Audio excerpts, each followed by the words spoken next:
Good morning, good afternoon, good evening. Once again, this is Fidel from The Politics. The Politics is a channel that brings to you political analysis on the politicians and our politicians' behaviors and dissecting fully on what do we expect from our leaders. And today I want to talk about the character of Stephen Kalonzo Musyoka and why I believe that Stephen Kalonzo Musyoka is the best to become president of the Republic of Kenya. We all know that Mr. Musyoka has served in different capacities in this country from 1985 up to and until 2013. For starters, Stephen Kalonzo Musyoka was the MP from Mwingi North from 1985 to 2013. That's roughly 28 years.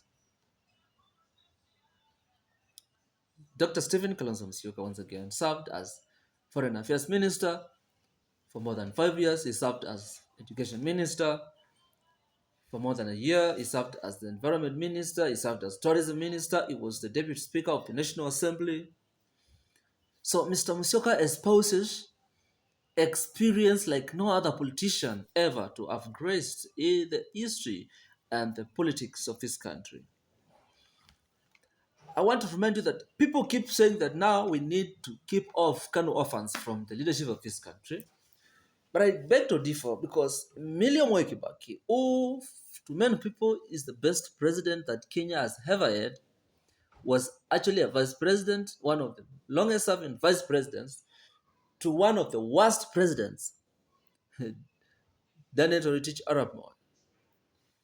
And therefore, this speaks to one thing, that it doesn't matter who you were before, but it matters most now what you believe in more than ever, because that is what will influence policy and decision making, going forward.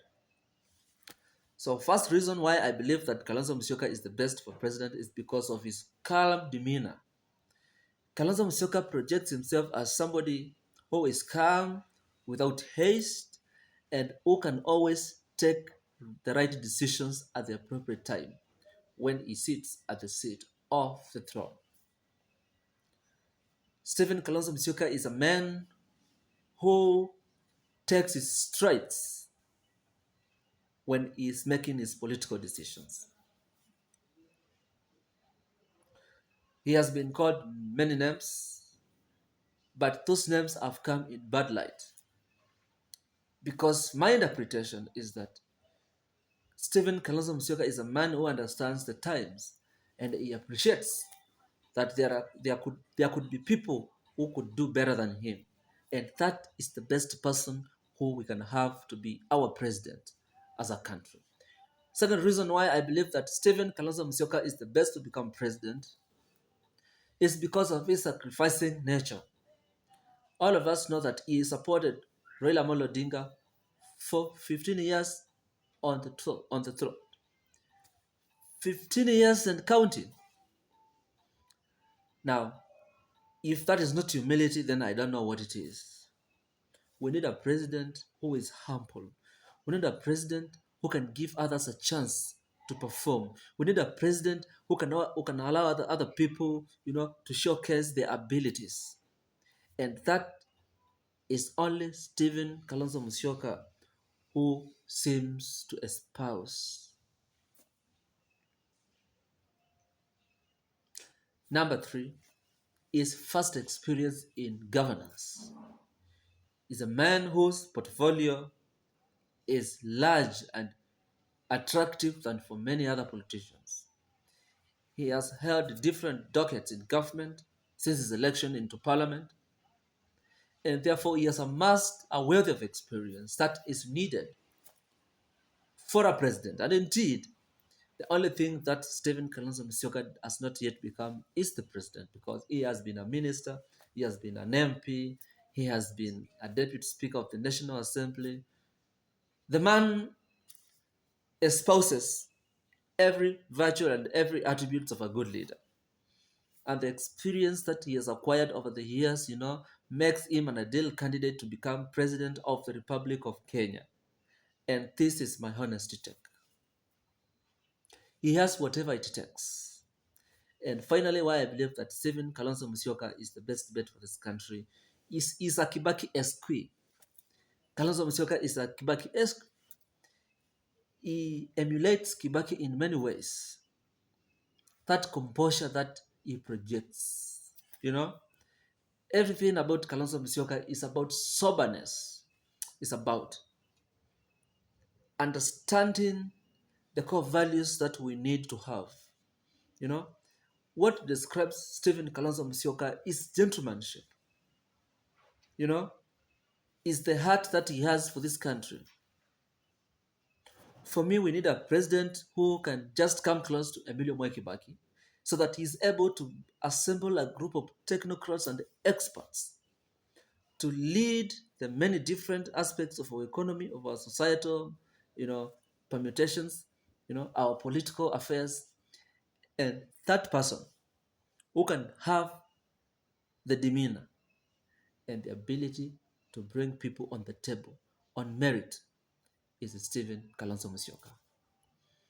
The fact that Kalonzo Musyoka has never been implicated in any corruption case, he is not known to have stolen any public land, or he is never known to have amassed wealth or stashed money in offshore accounts, despite him having held very influential positions in government for over 20 years. Then that can only speak to a man who is honest, whose integrity is over the roof, who understands service to citizens, and who appreciates the rule of law and the position of good governance and leadership in the growth and development of a country. Dr. Stephen Kalonzo Musyoka is a lawyer of amiable status. He understands the Constitution, and therefore, him being a lawyer is going to be an advantage to the rule of law and constitutionalism. The Emeritus Chief Justice David Maraga once said that a country to develop must owe its fidelity to the Constitution and the rule of law.